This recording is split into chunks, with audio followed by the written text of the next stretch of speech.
Welcome. My name is Roger Berkowitz. I'm the founder and academic director here at the Hannah Arendt Center at Bard College. We are today meeting as the virtual reading group of the Hannah Arendt Center, and we are about almost halfway through this really wonderful and enigmatic collection of essays posthumously published and edited by Jerome Cohn called Essays in Understanding. Today, in a sense, we finish the second part of the book, although it's not labeled that way, right? The first few essays were very early on before she left Europe. Then we've read a number of essays, which today will be the culmination of, in a way that were from 1944 till 1946, which are mostly book reviews, where she's making a living, and yet even today the essays are moving just from random book reviews to clearly the beginning of her work on the book The Origins of Totalitarianism. Starting next week, we leave behind the book review format and we really do get into essays that are all geared towards 10 years of incredibly fruitful thinking about totalitarianism. And that already is starting in some of these essays, and we'll talk about it today. The three essays we read today may seem quite diverse in many ways, and yet they are related by a number of common issues. One overriding one is the question of science. And so we'll pay attention to that. So quickly, the first essay is called The Ivory Tower of Common Sense, and it is on the American pragmatist philosopher John Dewey. Arendt, doesn't comment so much in her work on Dewey. She certainly has read him and she's reviewed this book. She doesn't think that much of him, although obviously finds him interesting enough to read. She asks in this review two questions. One is, how could one agree with a philosophy, Dewey's philosophy, that claims to be based in reality and yet is so lost in abstract argument that one feels lost in a paradise that is actually a fool's paradise? So this is her critique of Dewey, that he is caught up in abstract arguments divorced from experience and reality. And she offers two examples from Dewey's book. One is Dewey's thesis that all social and political evils are based in laissez-faire capitalism. So, and Arendt says, now again, we've talked about this in this reading group, and I don't want to go belabor the point right now, but Arendt is not quote unquote a fan of laissez-faire capitalism, nor is she an opponent of it per se. What she says, though, is these abstract arguments against it make sense until you look at reality. And the reality is that in the last years and in the present, all you have to do is look at the newspapers and you understand that hell on earth, can only be properly established through the very opposite of laissez-faire capitalism, namely through scientific planning. I mean, if you look at the two totalitarian movements of the 20th century, both were specifically formed against capitalism. One is National Socialism, and the other is Bolshevist communism. And she thinks that the dangers of those are so patent that to simply say that all evils come from capitalism is wildly divorced from reality. The second is that Dewey's judgment that the past was evil with the idea of slavery and serfs. And she says, okay, yes, but look at the present, and there are people today much worse off than what slaves and serfs were in ancient times. And she has in mind death camps and factories. Today, we could even add prisons in the United States, I think would fit well. The second point she makes is that she says, on the other side, not only how could one agree with such a crazy philosophy, she says, on the other hand, how could one disagree with Dilthey's common sense prohibitions or propositions, his arguments, which seem to be sound and obvious, until you, of course, bring in reality and experiences. And here is where we get to the question of science. What she says is the fantastic disparity between the argumentation itself, Dilthey's common sense argumentation, which is in an abstract sense, is always right. The disparity between that and the experience about what he writes, the historical actuality, is always wrong, she says. There's always this incredible disparity between his abstractions, which seem right and make sense, but then the reality.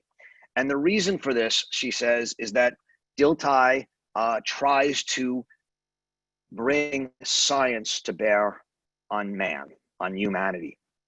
He tries to apply scientific concepts of truth from to the social sciences, to the human sciences, and to man.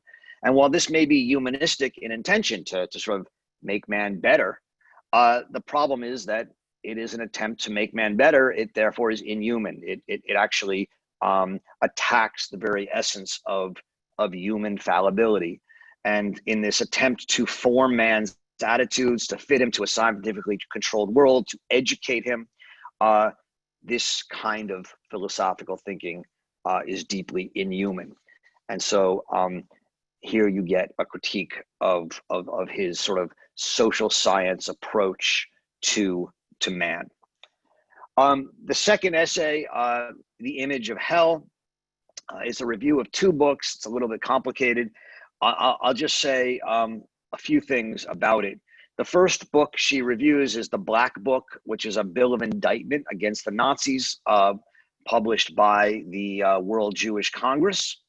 And she says, on the one hand, of course, yeah, why not? We should accuse the Nazis. They did great evil.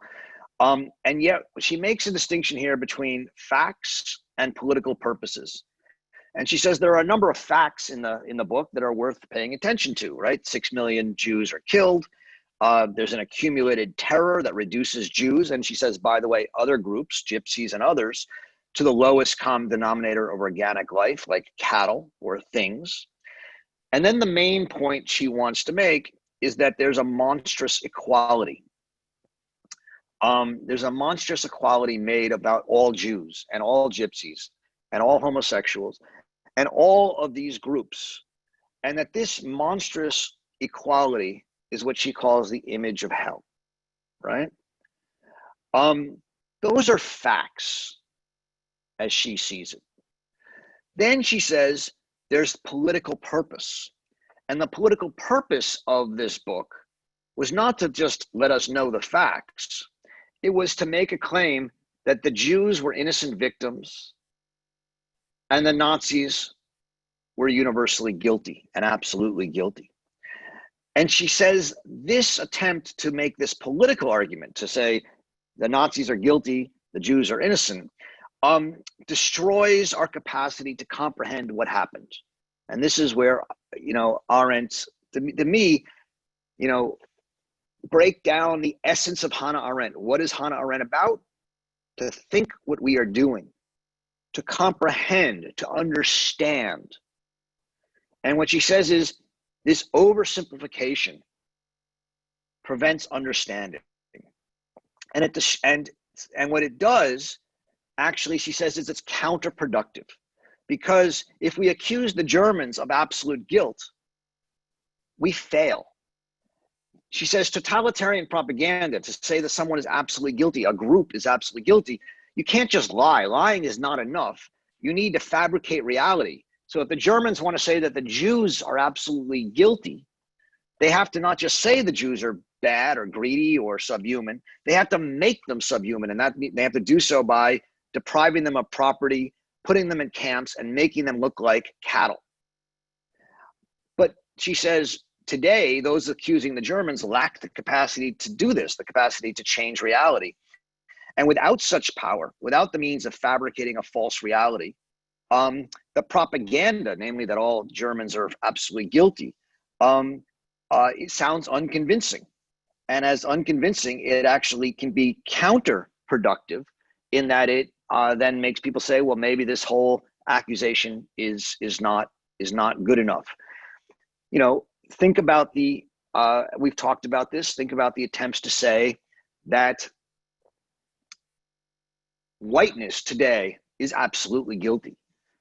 Again, to the extent you lack the capacity to fabricate such a reality, it has the potential to backfire and actually not only not succeed, but actually have opposite purposes to what it can be done. So what does one do? Well, she says, well, the only thing you can do is tell the facts, and the facts can yield nothing but sorrow and despair, but cannot yield a political purpose. And that's a very distressing, I think, for many people, conclusion, and we'll have to talk about what you guys make of it. But what she's saying is, to be factual is to give up the effort to have political purpose and to simply understand. Her claim is that in understanding, we learn enough to eventually resist. But that's going to be a larger claim. And when we get to the essay, Understanding in Politics, we'll read much more about that in 2 or 3 weeks.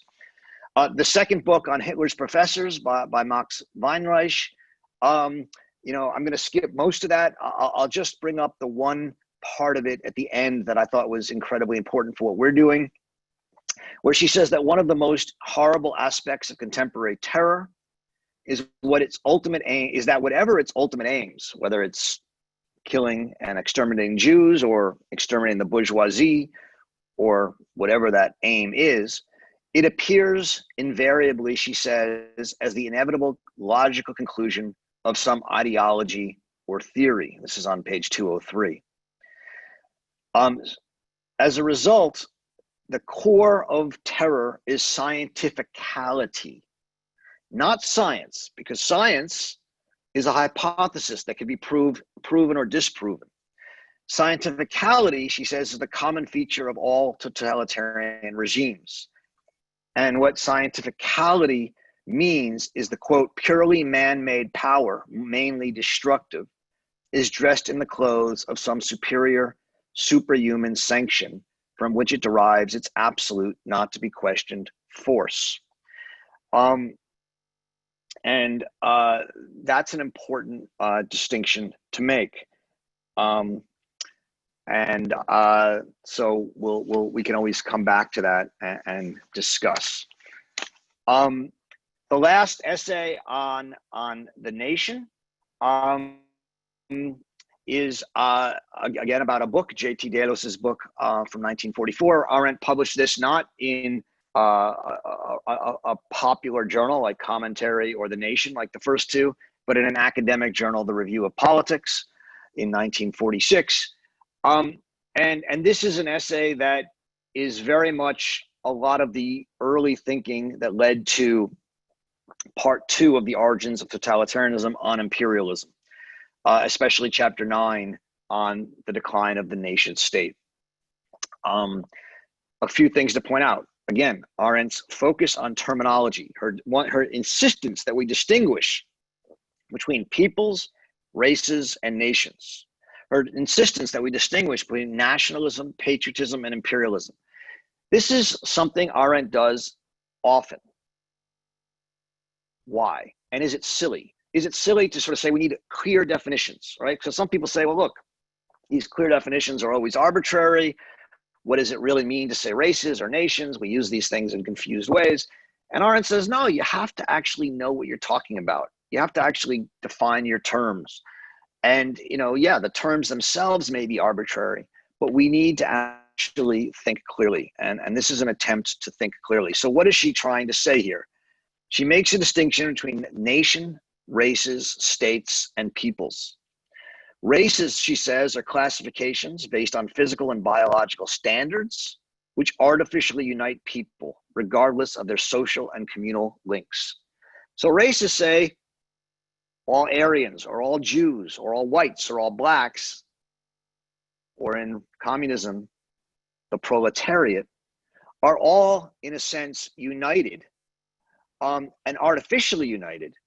And we ignore the fact that we live in communities. It may be that blacks and whites live together, or Serbians and Bosnians live together, but we ignore that and we unite based on not on communal links, but on some sort of artificial classification. Racism, she says, is a political pseudoscience that prepares the destruction of communities and links and societies whose atomization is a prerequisite for imperialism. So what racism does is says, even though Jews and Germans live together and share a world, we're going to destroy those societies, isolate the people, and turn them into individuals that are united only by abstract races, not by their communal links. And by isolating them as individuals, we can separate them, but we also atomize them. We turn them into people, individuals, who may have some sort of pseudo-mystical unity, but don't have communities, don't have social links. And that allows us to then dominate them much more fully. A people, she says, becomes a nation when it takes conscience of itself according to its history and attaches that to a soil. Your past and your history leave traces in a soil. A nation, she says, is a closed society to which one belongs by birth, by race, or nationality. Thus, nations don't want to bring in people. They end migration. Whereas a state is an open society, a legal institution. And while the state protects the rights of men, the nation state confuses the rights of men with the rights of nationals.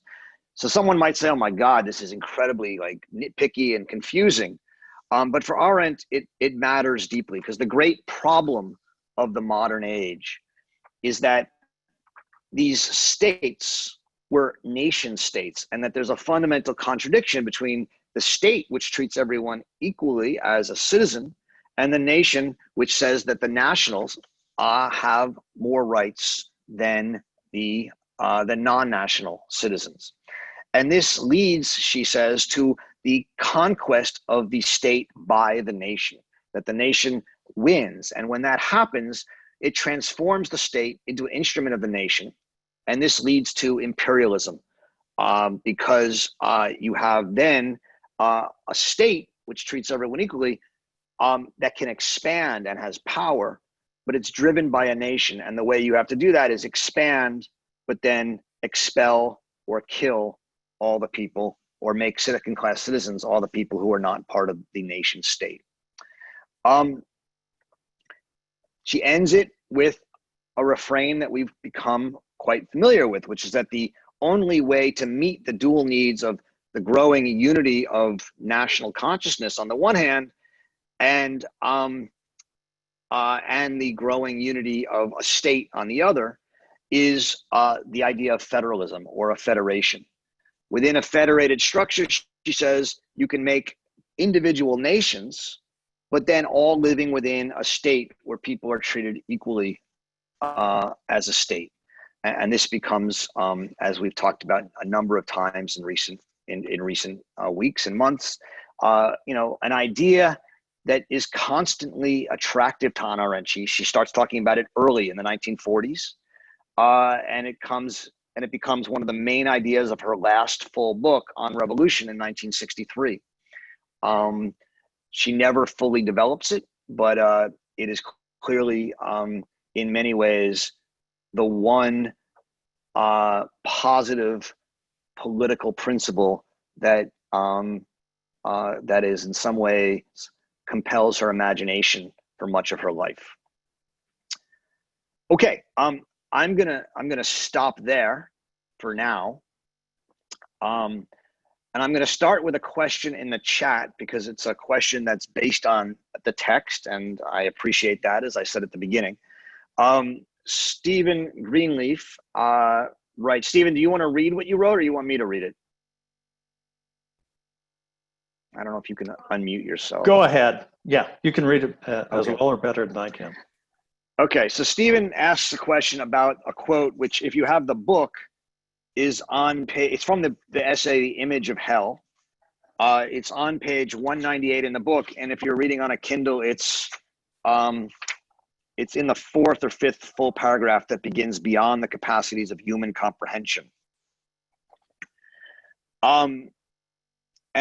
And Arendt is saying here, as I said in what I said earlier, there's a monstrous equality in the reduction of all Jews to Jews.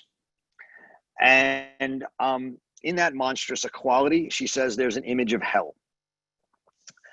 And we now have to think about comprehension. And beyond the capacities of human comprehensions, she says, is the deformed wickedness of those who established such equality. So those who say that all Jews are cattle or subhuman have a deformed wickedness, and that's beyond comprehension. And so what does she say? She says, what mattered was not so much that those whom an accident of birth condemned to death obeyed and functioned to the last moment as frictionlessly as those whom an accident of birth condemned to life. So this is so well known, there's no use hiding it. So what matters is not that Jews went to their death and obeyed frictionlessly, whereas and the Germans also obeyed frictionlessly. Even beyond that, she says, so that's not what matters. What matters was beyond that was the fact that innocence and guilt were no longer products of human behavior, right? So this is what matters, that if you're a Jew, your guilt or your innocence, according to the Jewish writers, your guilt according to the Nazis, is not about what you do. It has nothing to do with, whether you were a good person or a bad person. It's just that you were born a Jew. This has nothing to do with human behavior. Thus, no possible human crime could have fitted this punishment, no conceivable sin, this hell in which saint and sinner were equally degraded to the status of possible corpses. It didn't matter if you were a saint or a sinner. You were a subhuman. Once inside the death factories, everything became an accident completely beyond the control of those who did the suffering and those who inflicted, namely the accident of whether you're a German or a Jew. Of course, the fact that many Jews were Germans is something that the Nazis refused to accept. And in more than one case, those who inflicted the suffering one day became the sufferers the next. This is, the Nazis simply changed the rules.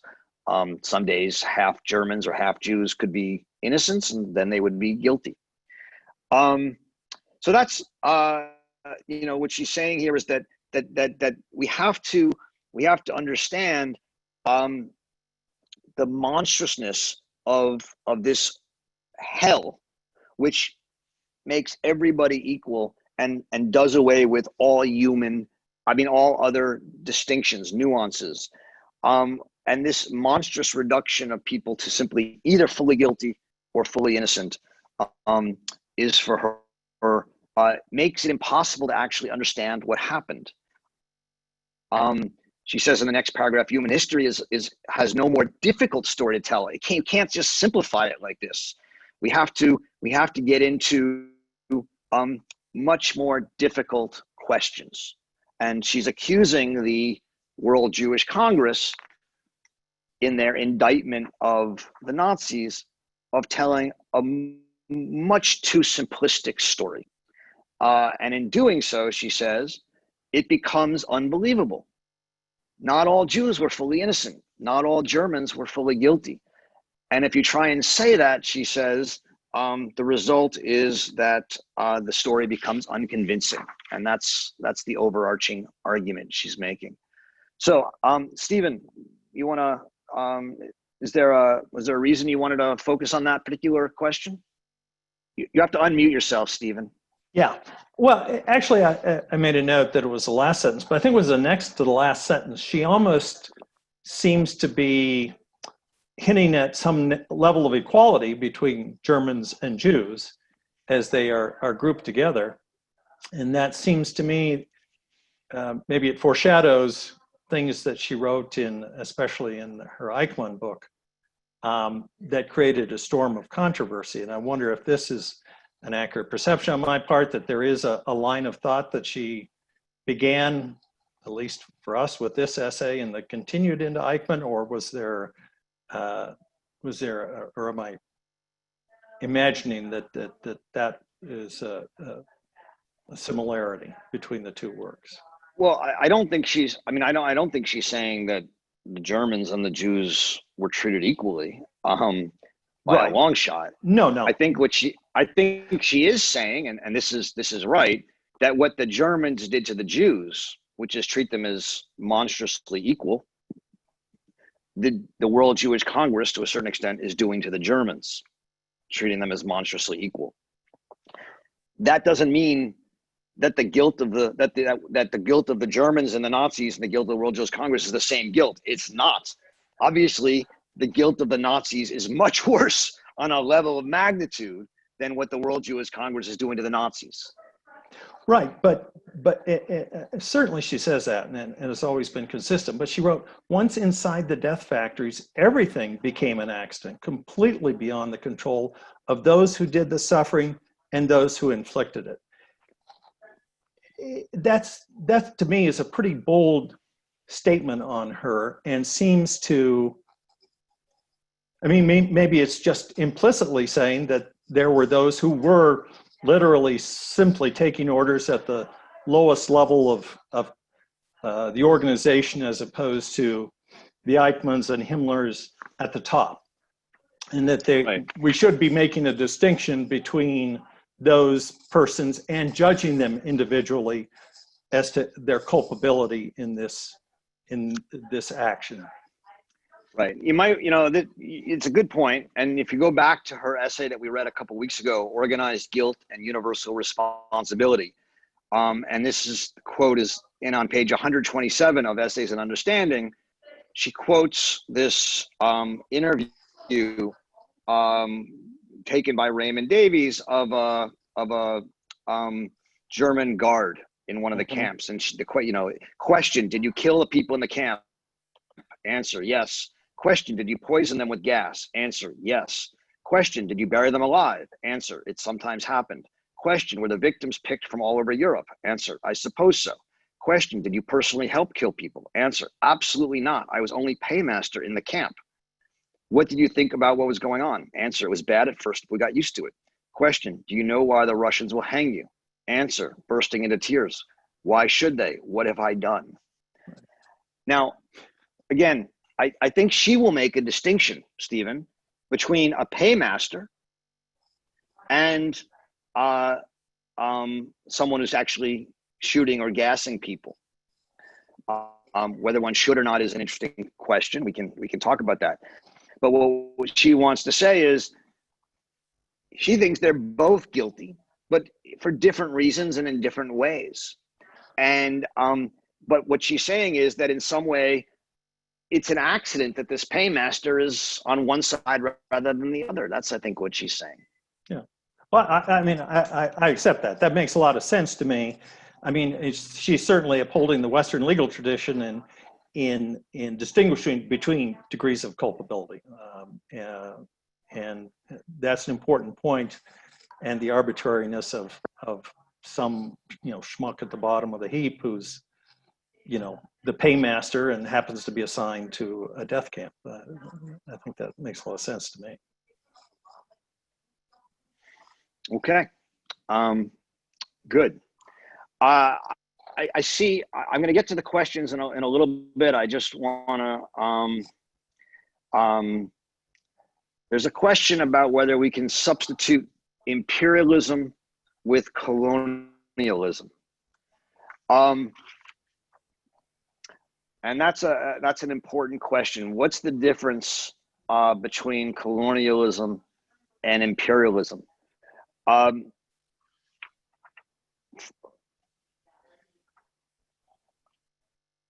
They're related, and I'm trying to remember if I can pick up a place or thought where Arendt makes a clear distinction. But colonialism has a longer history than imperialism. For Hannah Arendt, imperialism begins only in, I think, 1884 is the time she dates it, in the origins of totalitarianism. Colonialism obviously is older than that. The distinction is that imperialism for her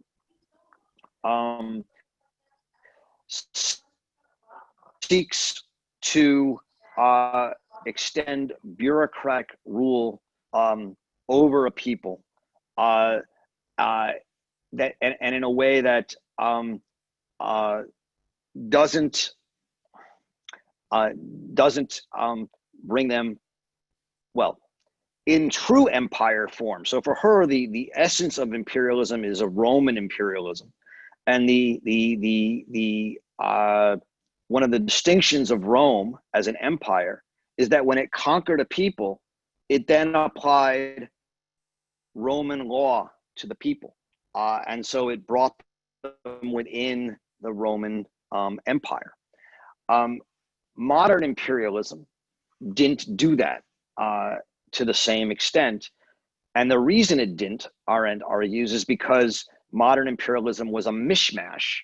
Because it was on the one hand an imperialism that sought to control everyone and take over everyone equally as a state, but because it was governed by nation states, it couldn't actually make Indians in India part of the English because they were seen as not English nationals, or it couldn't make people in Congo Belgians or Germans.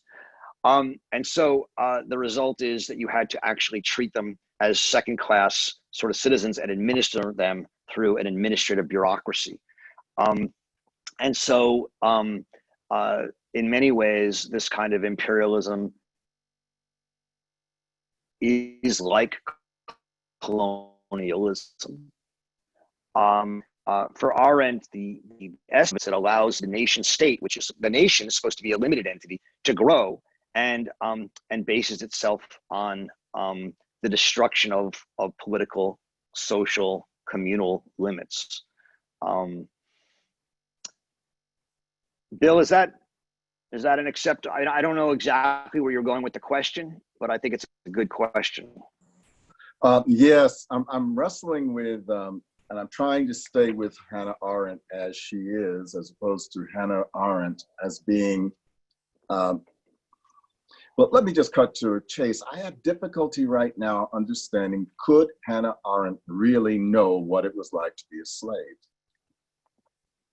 Now, I mean, it's sort of jumping, Roger. It's not because I was trying to take on this idea that she says that there are people living today under worse circumstances than being slaves. Does she really know that? Right. And I'm trying to understand the question of imperialism in the sense that right now, I know all white people are not guilty. However, all men are not guilty in the eyes. Women know that men have a view of the world that's been fed to them, that came in with their mother's milk, that puts them in a position in relationship to women, makes them tone deaf and so on. I don't think I mean, I know that can Hannah Arendt get down in the weeds like that? No, I don't think there's ever been a period where white supremacy was called out in the way it's being called out now. Did she think there's something of this German question and nobody is guilty and nobody is innocent? But there is something to be gained by really trying to name a sickness that has been controlling the world for the last 600 years. Now I'm all over the place. Can you help me out here? Because I'm feeling very alienated from this liberal-minded European woman who I don't think really understands what she is. She can't feel what it's like to be a slave or a serf. And she's an intellectual, great, but you got to show a little more humility about an experience that I don't think she could feel. Okay, enough. I'm just. Yeah. So there's help me out here. Help me out. There's two questions here. The first one, so when she's talking about slaves or serfs, this is not going to answer your question, but it's going to at least maybe. I just want to be clear. I don't think she's talking about American slavery. She's talking about slavery and serfdom in sort of Greece and classical societies. That's what she's talking about. Is that a problem for us in reading her, that she cannot address American slavery? I am a product of American Well, I slavery. think she's right. Yeah. Roger, can I jump in for a second? Yeah, but let It's me, Sam, you can jump in. Let me just say that I mean she's actually talking about Dewey, who I think is talking about a certain kind of slavery. But go ahead, Sam. Yeah, so I mean, Dewey and Arendt have radically different conceptions of the political which he is addressing. And so just 3 points to what Bill is saying, which I am sympathetic to. In other places, you know, Arendt says there are two sicknesses that are going to come to define the contemporary world: capitalism and racism. Those are the 2 dominant ideologies that have taken up root in the 20th century that are going to shape political life. She says that very clearly. And I think, you know, Roger and I disagree on this, but my reading of Origins and the distinction between race thinking and racism is that she's arguing there's a fundamental shift in the 19th century where racism becomes so dominant in political discourse in the public sphere that it can no longer, that opinions about race can no longer be freely held as opinions, that racism is a kind of social ill. And she says that. So to the other point about acts, and I think this goes to Steve's question as well that you were picking up on, Bill. I mean, her point here is that if you're going to charge an individual, you have to charge them with a specific action. A group of people cannot bear collective responsibility, because once you start blaming an entire group of people for some amorphous thing, then you don't have anyone to hold accountable. And it's a kind of bureaucratic understanding of responsibility. There's nobody to actually turn to. You have to actually say, this is what you did. This is what you are guilty of. This is your action that you're being held to account for. And then just the last thing, in Origin, she clearly says that imperialism isn't colonialism. It's not the growth of the nation state simply, and it's not the classical style of empire building in the Roman sense. In the 1870s and 1880s, there's financial collapse in Europe, and what we get is this new form, kind of, expansion. That's her word for it. That's modeled off of colonialism, but it's not the same thing. It's something new, and she defines imperialism as expansion for expansion's sake, right? And her example of that is the famous colonialist Cecil B. Rhodes, who said, I would annex the stars if I could. Right? That mentality of expansionism that, then Roger explained the other half of that and how that led into the new era. I want to just get into what I take to be Bill's core question, right? Which is Arendt, insofar as she wants to say not all Germans are guilty and not all Jews are innocent, what do we make of the claim of 600 years of white supremacy? And can we not say that there's something about whiteness that is guilty? I take that to be the question, something along those lines, even if we know that on an individual basis, maybe not. And again, I think, the only way I can begin to approach this, Bill, is by looking at her work. And her work is on a similar question regarding anti-Semitism. Now, again, we can talk about whether this is a good analogy. And Arendt always warns us, don't make direct analogies, and we should be aware that there's going to be differences. So I don't want to make the claim that they're the same, but at least I think we can see how she thinks about it. And what she says about anti-Semitism is, look, there's been 1,000 years or more of Jew hatred, right? Jew hatred has been around for a long time, but anti-Semitism is something different, right? It's a kind of racism. It emerges at a particular moment as a political movement to elevate one group over another, and to make another group be the in a sense cause of all that is evil in the world in order to achieve political aims. Now, I think actually Ibram Kendi makes a very similar argument, for example, about racism in his book Stamped from the Beginning. This is why I like his book Stamped from the Beginning quite a bit, and invited him to the conference last year. Is what he says is that racism does not emerge out of hatred for Black people. Racism emerges out of white people's need to justify power that they held. And once that power came to be seen as unjust, they needed to justify it and racial supremacy became the way to do so. And so in a way, his analysis of the emergence of racism and Arendt's analysis of the emergence of anti-Semitism, as I see it, go hand in hand and are actually quite similar. Mhm. So what does that mean? Again, now we have to look and say, are there similarities or differences? But from Arendt's point of view, you can be someone who doesn't like Jews and is prejudiced against Jews, but not be an anti-Semite.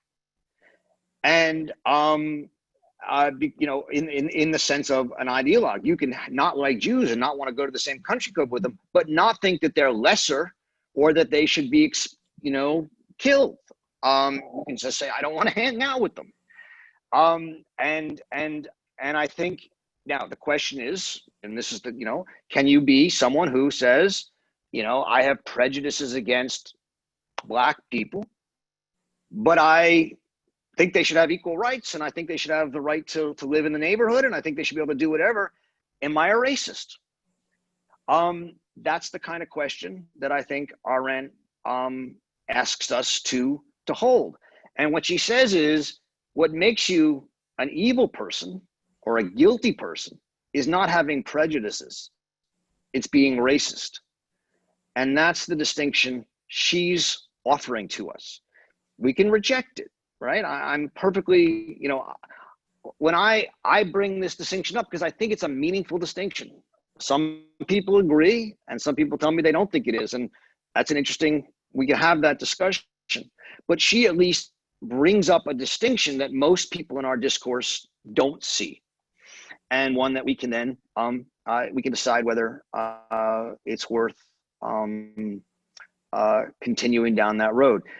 Roger. Just like the 1,000-year history of anti-Semitism informs but does not determine ideological racist anti-Semitism, the 600-year history of racism, of hatred of Blacks, informs but does not necessarily determine anti-Black racism.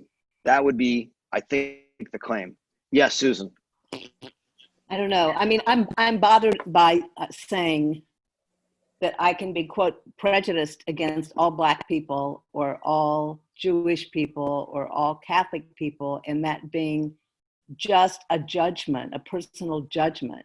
It seems to me it's one thing to say, I don't like Tom, Dick, or Harry, and I don't want to invite him or her to my home or hang out with them, but not because he or she is, you know, a Black, a Jew, or whatever. It seems to me once you say, I don't like Black people, or I don't like, I guess even I don't like Germans, or I don't like French people, that there's something else going on here that has more to do with racism and anti-Semitism than just a personal judgment.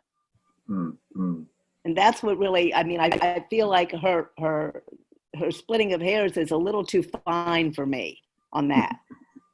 And, you know, could the Holocaust have happened had not the Nazis successfully capitalized on these centuries of what she calls Jew hatred or gypsy hatred or homophobia, and then added on this, you know, evil extermination and genocide. I mean, that's the step to me that seems different, as opposed to the distinction between prejudice and racism.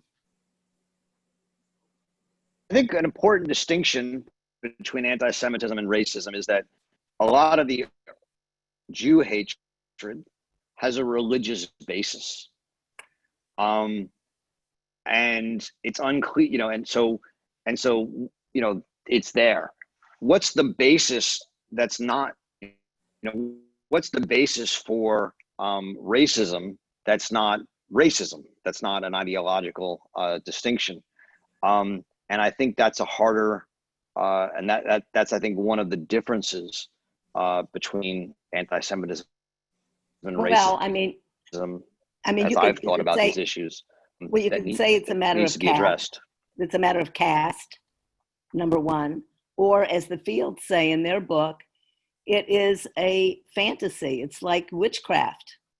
You know, it's an Yeah. idea that takes hold, that is useful politically, and then, you know, that it's an imaginary point- distinction. And from a But Freudian at that point, sense, Susan, yeah, we're into the move from hatred or dislike of blacks to racism. Once it becomes a imagined fantasy, it becomes an ideology, and then we're in the realm of racism. And I happen to really like the Fields book. I you know, I think it makes a lot of sense. But just to come back to the point that I think Bill is raising, which is an important point, can we distinguish? Can we say, look, there's just like there's 1,000 years of anti-Jewish bigotry and hatred, but it's not exterminationist until it becomes a political ideology. Can we say that there is a political ideology of racism, as Ibram Kendi says, that emerges over time as a need by white people to justify their power over black people? At that point,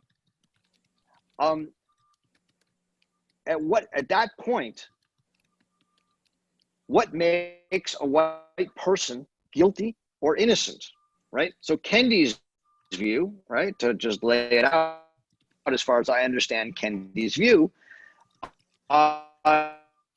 is you are guilty to accept the policies that lead to continued white power, and you are innocent if you actively fight those policies that lead to continue white power. You know, but the Arendtian is, if I understand the Arendtian response to Kendi, and I'm trying to be Arendtian here, I'm trying to use her, whether she's right or wrong, to understand this, is that not every policy is clearly supportive of either white power or the overturning of white power. There's nuances in there. And not every person who supports every policy does it for racist reasons. And if that's the case, then the idea that you know, there is such a thing as simplistic white versus black power, and white racists and white anti-racists is a mistake. That would be, I take it to be her claim. And you know, it's a question of, you know, and okay, I'll stop there. Does anyone else want to add to this conversation before I start taking some of the questions? And I just say one more thing. It's an important question, deeply important. Yeah, can I just say one more thing? Yeah. I mean, I just want to say, like, you know, this question that you asked, I mean, I think one of the things is that this the situation and the question you asked invites us to, in fact, look at policies, whether they're criminal legal system policies or health or education, and ask what is the racial impact or the gender impact or the sexual orientation impact of this policy.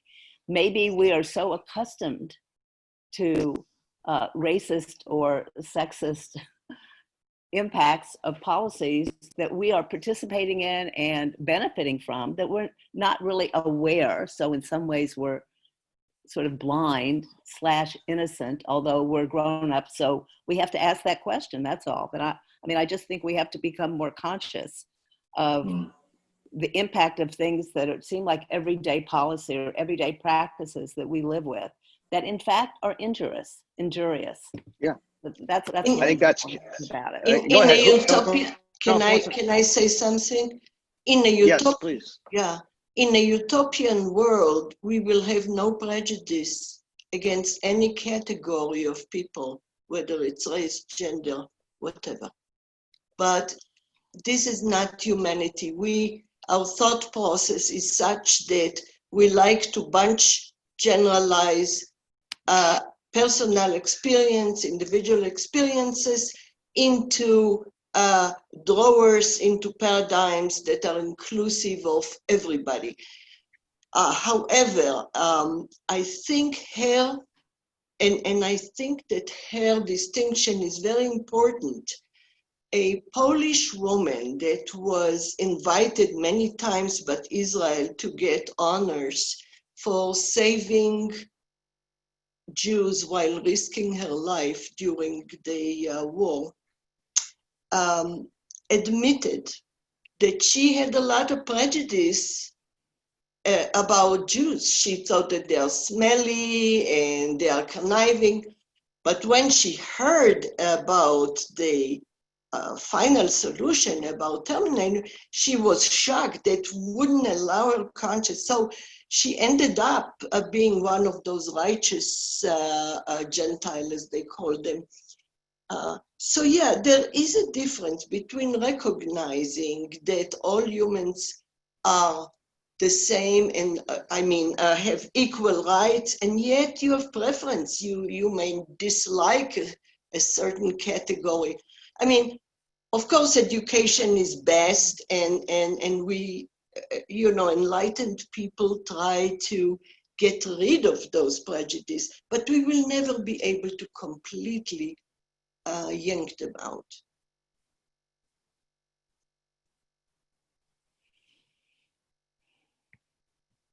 Anyone want to add anything before we move on? We can always come back to it. Connell, I know you had a question. Are you still on, or did you leave? No, I'm still here, but I've taken it down because it would disrupt the flow too much. So it was way back. Well, I think we're going to move on. We're going to move on to a different topic. So do you want to ask it, or do you want to move on? No, when you move on, I'll come back in. Okay. Alex.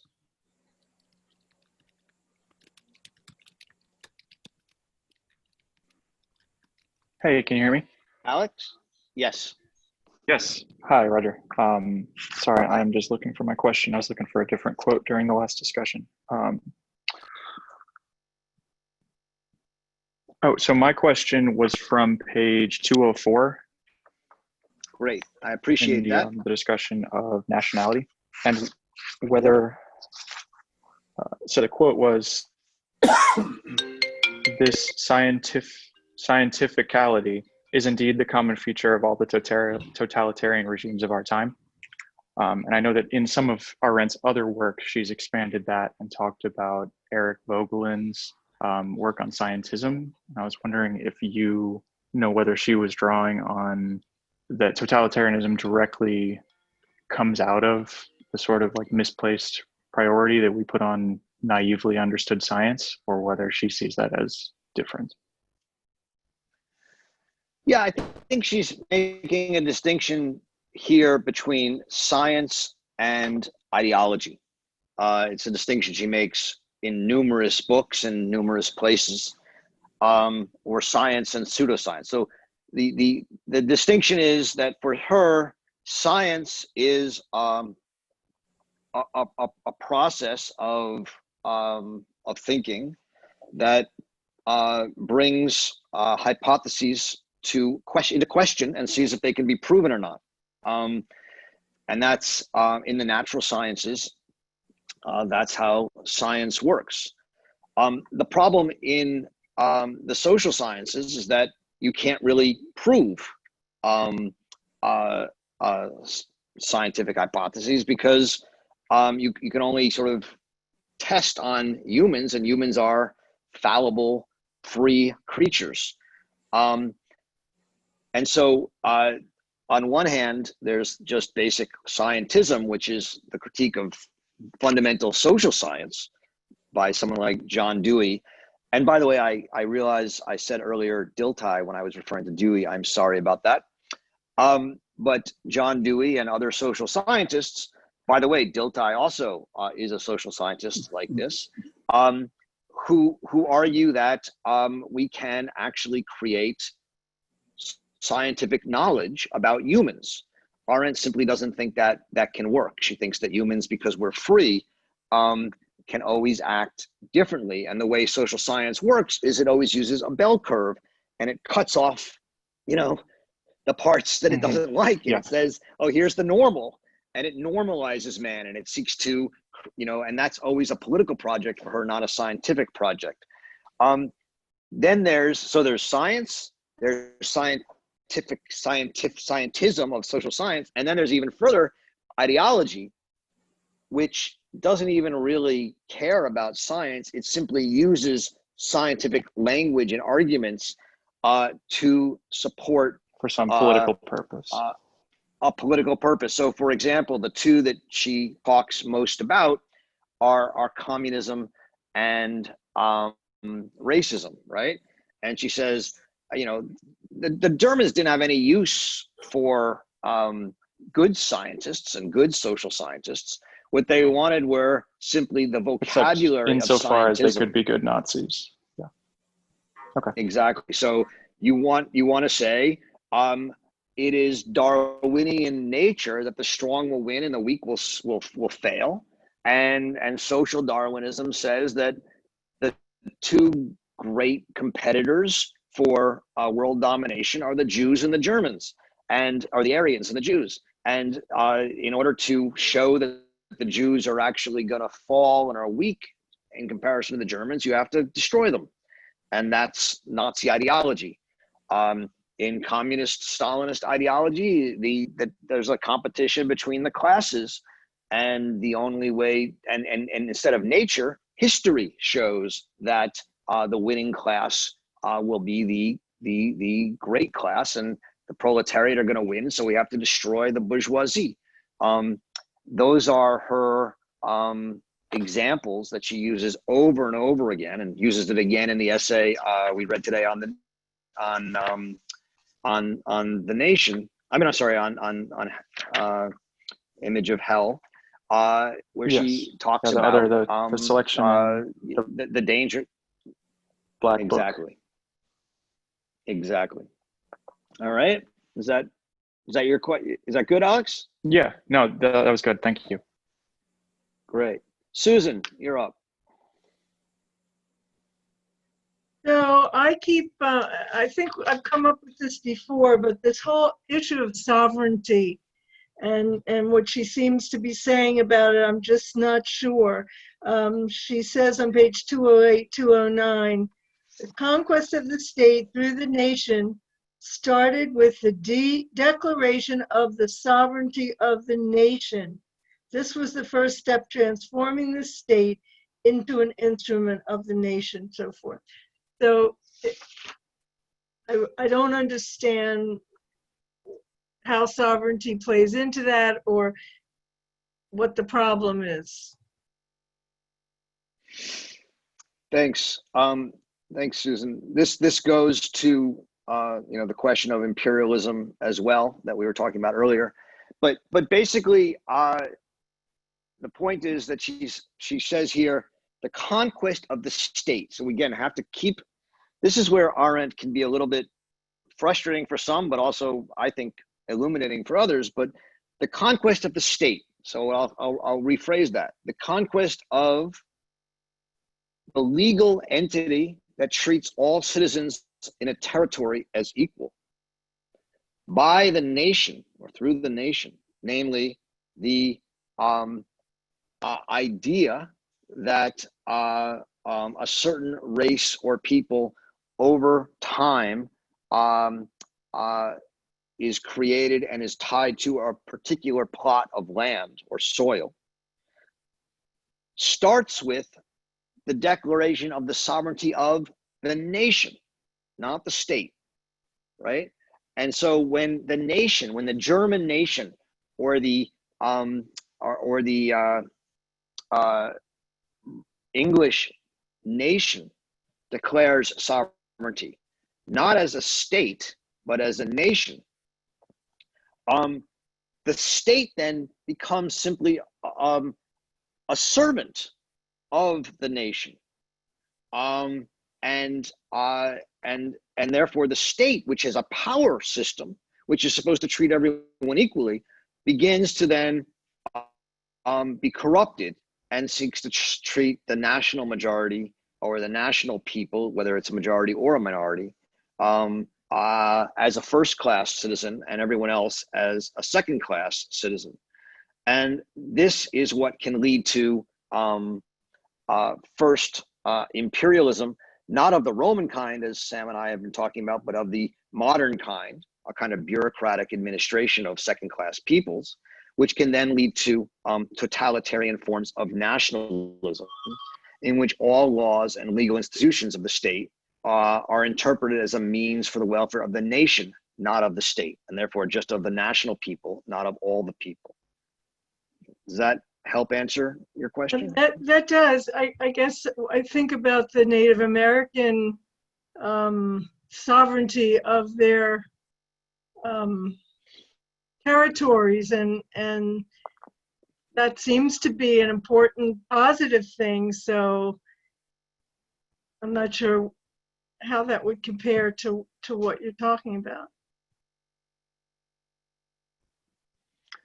Those are a lot of interesting questions. I mean, whether the Native Americans had nation states at all in the modern sense is an interesting question. Pierre Clostrus, who's was unfortunately died very early, but was one of the greatest anthropological thinkers of the 20th century, wrote a lot about Native American societies, mostly in South America, but Native American, and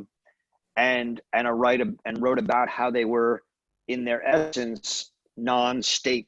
They didn't have a state, and the logic of those societies evaded the state. And that one of the things that happened to them is that as they encountered the West, they became more and more state-driven. I'm talking more about the now, where the Native Americans have some sovereignty that protects them from abuses by the United States, and that seems to me to be an important thing. So, and when I think of sovereignty, I guess that's what I think of is. Yeah, well, I mean, in that sense, the Native Americans are sort of like the last real vestige of federalism in a federated state, as Arendt understands it. If you take it seriously, one could live in a Native American sovereign part of the country and live differently and pursue one's national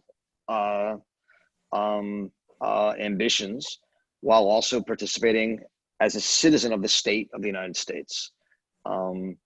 That's the advantage of Native American sovereignty within a federated structure. I think. I don't know. I'm not sure. I'm not an expert in this world, but I mean, that would be one way to think about it. Mm-hmm. Okay. Fran?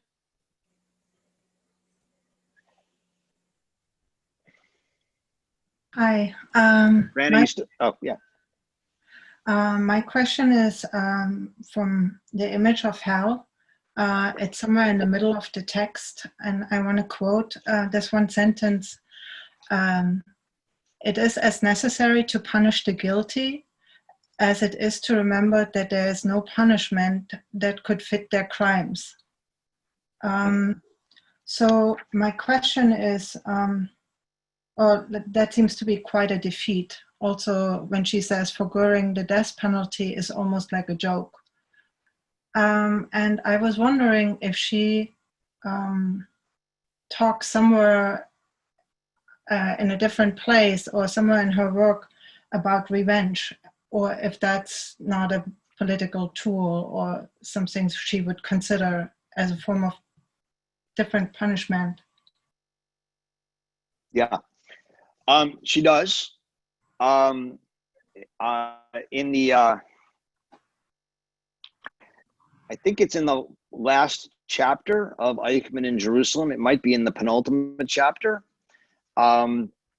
She talks about the arrest of Adolf Eichmann in Buenos Aires by the Israeli Mossad, and the decision to bring him back for trial in Israel. And she then raises the question of whether it might have been better to just kill him instead of bringing him back for trial. out of revenge. And she argues, and she then discusses the case of Shalom Schwarzbard, who was a Ukrainian Jew who was fought against the pogroms and the Ukrainian fascists in Ukraine, and then had come to Paris. And while he was in Paris, he discovered that Ilan Pitlora, who was the chief of the pogroms in the Ukraine, was also living in Paris. And Schwarzbard staked him out, waited for him to come out of a restaurant, said, "I am Shalom Schwarzbard and I will avenge the Jews," and shot him 5 times, and stood there and waited for the French police to come. And when the French police came, he said, "My name is Shalom Schwarzbard. I have avenged the Jews." He was put on trial for murder, which he admitted and said he did it because out of revenge. And in 19 minutes, I think the French jury exonerated him and said it was justified. Arendt discusses this trial and this event to ask the question of whether revenge is ever justified. And her answer is that there will be times when revenge is more justified and is justified. But she says only in those times when the avenger, in this case, Shalom Schwarzbard, does it within the legal system and then puts himself on trial and takes the risk of saying, was I right or wrong to do it?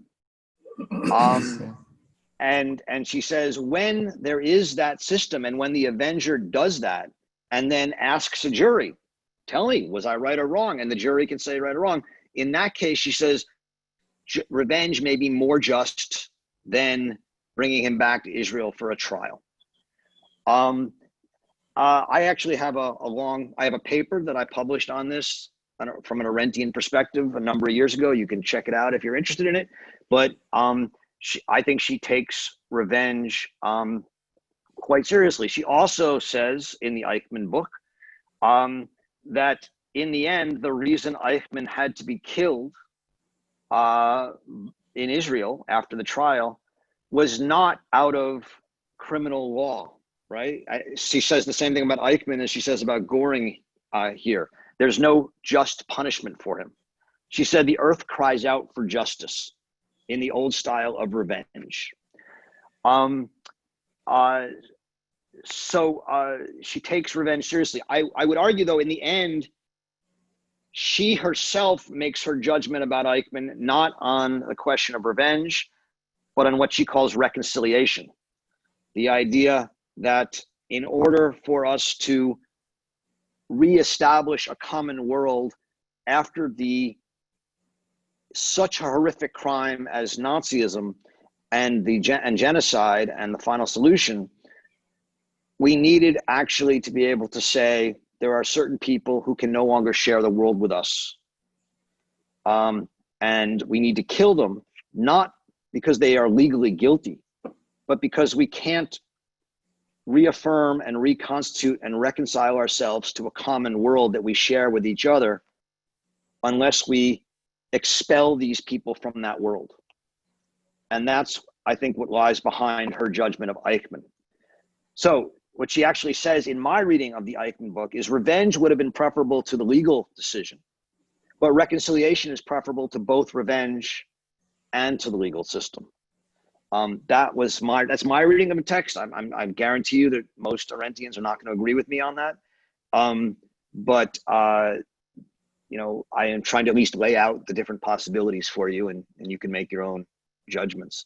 But I've written a fair bit on both the Shalom Schwarzbard case, but also on reconciliation and Eichmann. You can certainly find my essays on those if you're interested in them. Thank you. Before I move on to other questions, does anyone else have comments on what we've been talking about on any of these? Anyone want to follow up on some of the things we've been talking about? Yeah, I just Daphne, want. you're next anyway, so go ahead. I just wanted to respond to what I think was in Fran's question, that in many places, and even in this article, I think she says that when everybody is guilty, actually no one is. So how do you punish when a society that the Germans created in the concentration camp and in the Nazi period basically incorporated guilt or spread the guilt around so everybody was guilty, and those who weren't guilty couldn't live in that society. They were forced to be guilty. And that means that there was no one to punish. I think she makes that point. And the other thing that she makes later on in her writings is the problem of then living with yourself. If you have to live with someone who is so evil and so guilty, that is basically the dialogue that you have inside yourself. It makes your own life intolerable, which is a form of eternal punishment. I think she makes that point as well. I think that's right. Thank you. Was that what you were going to say, Daphne, or was that a response? Because I know you had your hand up. I wanted to respond when Fran raised the question, because it's something that I worked on quite a bit on the concept of living inside yourself with so much guilt. And it was something that I think Sam spoke a lot about at some point, and I absorbed it. Great, thank you. Anyone else want to comment on some of that? On anything we've talked about? I have a follow-up question that I think might be linked. Good, Dina.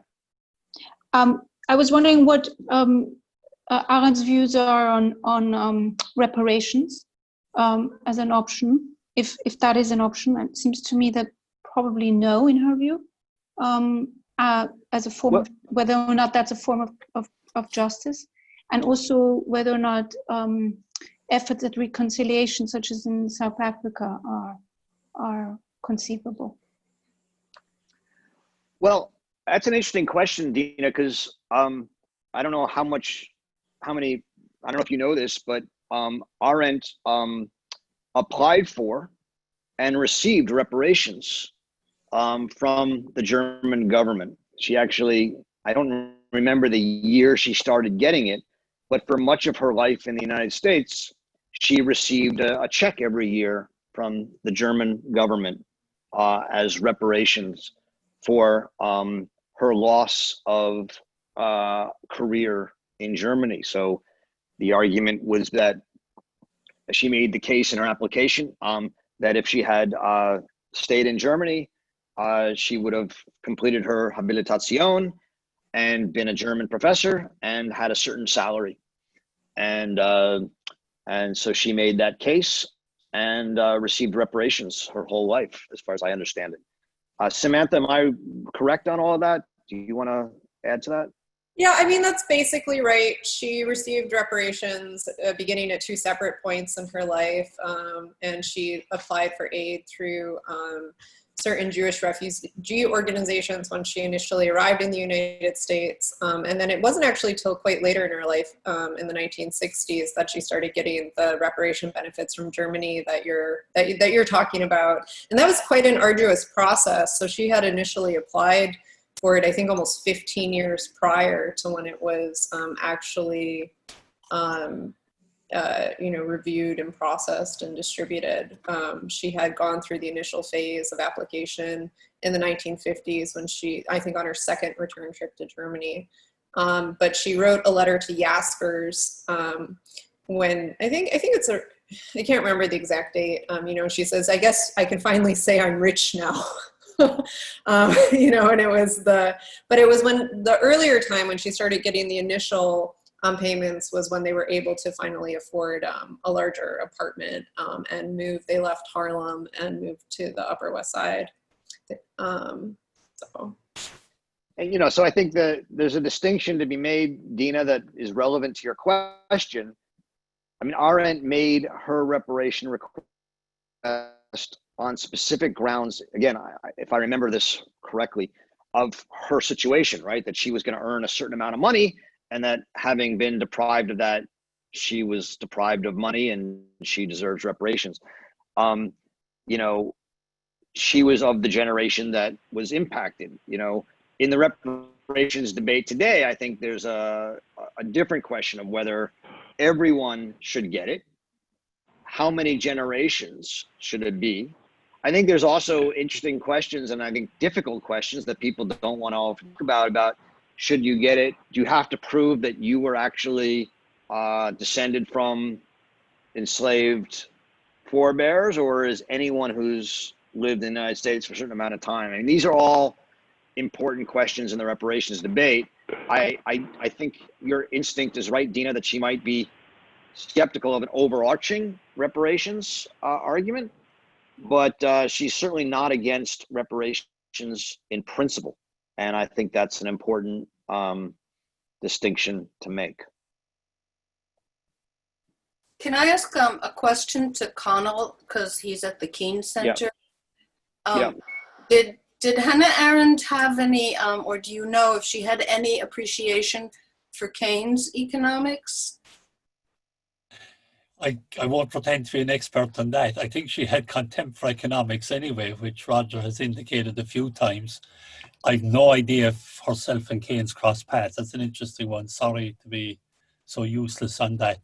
But no, I suspect her views in economics, which, by the way, I think are sad, but that's another matter, Roger. I remember Bill Clinton winning the election on "It's the economy, you bright lot" over there. So, no, I don't know, Daphne, is the answer. Thanks for your question, though.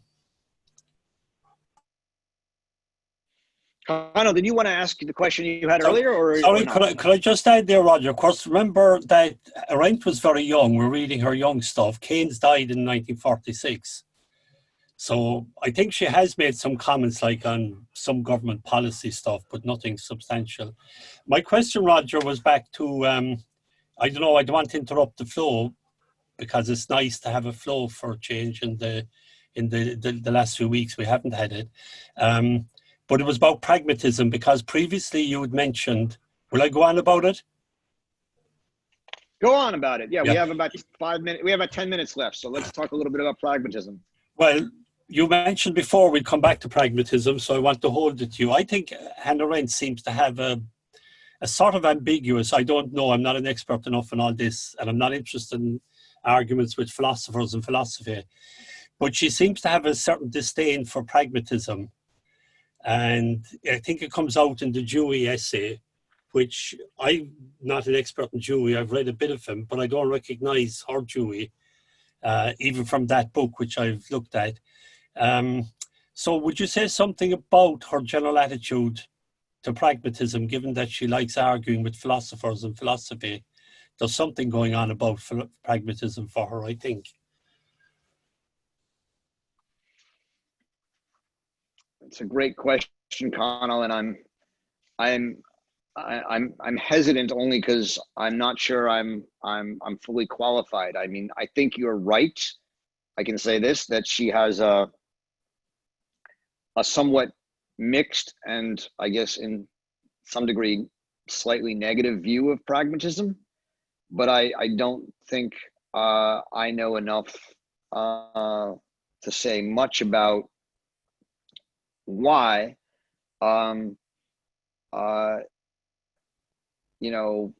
What she's actually referring to. I mean, I can look at a case where she's reading Dewey, and I can tell you what I think she's critical of in Dewey, right? Which is that he seems like he's just sort of this common sense, pragmatic thinker, and yet she thinks he's not. She thinks that behind the common sense claims is a distinct prejudice in favor of a social science which is politicized and divorced from experience. But I don't know enough about what pragmatism she's read besides this to say much more about it. I don't know if Sam does or someone else here does. I can just add a couple of things. We did a reading group on Dewey and Arendt a few years ago, and what I remember from that is, that Arendt has a very specific understanding of what the public sphere is and what political action in the public sphere is and what the space of politics is, right? And so for her, politics takes place in the public, people come together, they engage in conversation, they engage in action and concert together, and that's generative. Dewey has a very different conception of politics that Arendt is very critical of, and in part because she reads him to be applying a kind of instrumental logic that she's really critical of, that transforms politics into a means to attain primarily a private end. And so she sees Dewey kind of expanding upon this, the instrumental logic of the expansion of the economic private sphere into the realm of politics. She sees him kind of in this Hobbesian light from the way that she's thinking about Hobbes and imperialism and origins, I think. I think those are her two primary critiques here.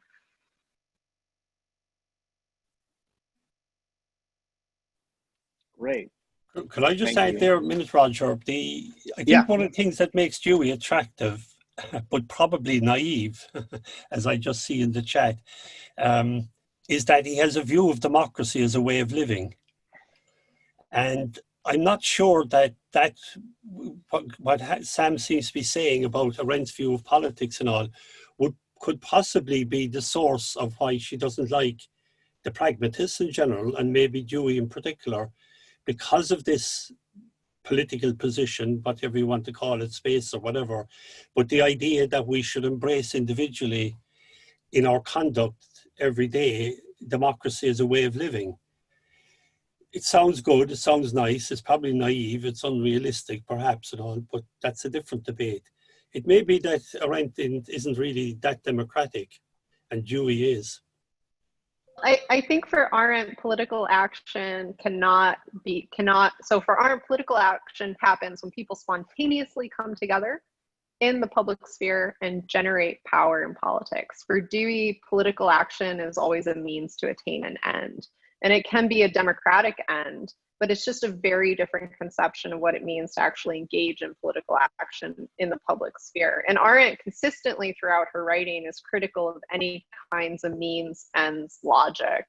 But I think, you know, I think there have been people who have tried to look at what Arendt actually got out of Dewey and thinking about what a kind of small d democratic politics might look for in America. Certainly, if you take Dewey on his theory of education, right, where he thinks that students should run the classroom, Arendt would rebel quite forcefully against such a view. You know, so like some people have said, oh, well, Arendt is into democracy and political action and engagement. Wouldn't she be in favor of the kind of Deweyan active participation of students in setting up the rules of the classroom? And I think if you read Arendt on education, the answer is clearly no. She believes that in education, you need authority and you need teachers to set, you know, to come in and have an authority and teach the students what it is, what the world is, not what you should do, but what is. And so you'll see a difference between her and Dewey on that. And I think Sam has said, you know, a lot of the right stuff about her differences with Dewey in the political sphere. But remember also that for Arendt, while she believes deeply in political participation, she's also quite skeptical of a kind of, you know, flattened plebiscite democracy or direct democracy. That's not her ideal at all. I'm not sure if that's Dewey's ideal, but I'm not an expert in Dewey. Connell, is that any of that helpful? I'm not sure we're answering your question. But I think there's a big issue still left in terms of her understanding of Dewey, but it's another debate maybe. I think it's unfortunate that she didn't embrace some of his views about democracy. You know, when I listen to you there, just comes to mind, Hannah Arendt is a creature of her background, the Germanic system of education. I mean, to say rather flippantly, Roger, that Dewey said, let the students run the class. That isn't quite right. Dewey was focusing on how we learn and how children in particular learn. Hannah Arendt is a product of a totally different education system that's gone and buried and won't come back. Dewey was moving on. No, he's out of date again, but he's moving on. So I think there's issues there that I'd love to tease out sometime. But that's Hannah Arendt's background, I think, anyway. Yeah. I'm no expert. Well, I mean, yeah, she's obviously quite critical of the moving on part that Dewey has. You know, she believes that children need to be educated into the world, and that the sort of modern theories of education, which break down the authority of the teacher and allow the student to do more of the have more authority or power in the classroom, is for her deeply dangerous. But yeah, you're right, she's a product of her time. I mean, that doesn't mean she's wrong or right. We'd have to have that conversation. You know, again, you can read her essay on crises in education. I've just published a piece on it that I think raises these questions pretty directly. So you can take a look at that if you'd like. Thank you all. I thought this was a really direct and wonderful conversation and had the kind of flow that Connell and others have been asking for. So thank you guys. I hope it was, I hope people liked it. Feel free, as people have been doing, to email me or contact me and let me know what you like and what you don't like. We're still figuring out how to run this group with a large number of people in it. So that's great. I look forward to seeing you guys all next week and continue to enjoy reading Hannah Arendt. Thank you very much.